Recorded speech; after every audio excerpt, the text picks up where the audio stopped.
High friends, welcome to யாஷிகர். நம்மளோட Zee தமிழ்ல ரொம்பவே சூப்பர் ஹிட்டா போயிட்டுருக்க ஒரு சீரியல் எதிர்பார்த்த ஒரு தருணம் அப்படின்னே சொல்லலாங்க.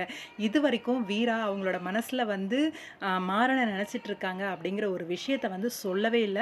அப்படியே மூடி மறைச்சிட்டே தான் இருந்தாங்க. அதே மாரி மாறனும் அந்த அவங்க அண்ணன கொலை பண்ணது அவங்க அண்ணன் காரணம் தான் இல்ல, அந்த ஆக்சிடென்ட் தான் பண்ணல அப்படிங்கிற விஷயத்த இதுவரைக்கும் சொல்லாமயே இருந்தாரு. ஆனா இங்க வீராக்கு தெரிஞ்சாலும் அத காமிச்சுக்காமயே தான் இருந்தாங்க. ஆனா வீரா மேல சத்தியம் பண்ணாங்க. எந்த ஒரு பொய்யும் நான் உன்கிட்ட சொல்ல மாட்டேன், எதையும் மறைக்க மாட்டேன் அப்படிங்கிற மாரி. அந்த ஒரு விஷயம் அவருக்கு ஒரு கில்ட்டாவே இருந்துட்டு இருந்திருக்கு. கன் ஷூட் நடந்த உடனேவே அவரு எங்கருந்து தான் அந்த எமோஷனல் வந்துச்சுன்னு தெரியல.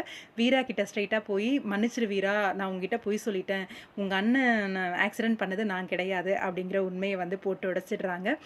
அத போட்டு உடைச்ச உடனே வீராக்கும் அந்த காதல் வந்து பொங்கி வந்துருச்சு. ஃபைனலா "ஐ லவ் யூ" அப்படின்னு ப்ரப்போஸும் பண்ணிடுறாங்க. நம்ம ஹீரோயினோட மோஸ்ட் வெயிட்டட் ட்ரீட்டான ஒரு விஷயம் ரசிகர்களுக்கு அப்படின்னு சொல்லி எதிர்பார்க்குற ஒரு விஷயம். ஏன்னா ரொம்ப நாள் ஆசை. மாறன் வீரா வந்து உண்மைய பேசி அவங்க காதல வந்து சொல்லணும் அப்படின்றது ஃபைனலா வந்து நடந்துருச்சு. ரொம்ப ஹாப்பியா இருப்பாங்கன்னு நெனைக்கிறேன். ஏன்னா மாறன் வீரா இந்த பேருக்கு அவ்ளோ ஃபேன் பேஸ் இருக்காங்கப்பா. இந்த சீரியல் வந்து ரீமேக் பண்ணி போயிட்டுருக்கு அதர் லாங்குவேஜ்ல. அதுலயுமே சூப்பர் ஹிட்டா போயிட்டுருக்கு. அவ்ளோ இன்ட்ரஸ்டிங்கா இருக்கு சீரியல். இப்போ இந்த ஒரு ட்ராக் கண்டிப்பா நல்ல ஒரு டிஆர்பி சூப்பரா இருக்கும் அப்படின்னு எதிர்பார்க்கலாம். அ மாறன், அ வீரா இவங்களோட காதல் பயணம் தொடங்குகுது.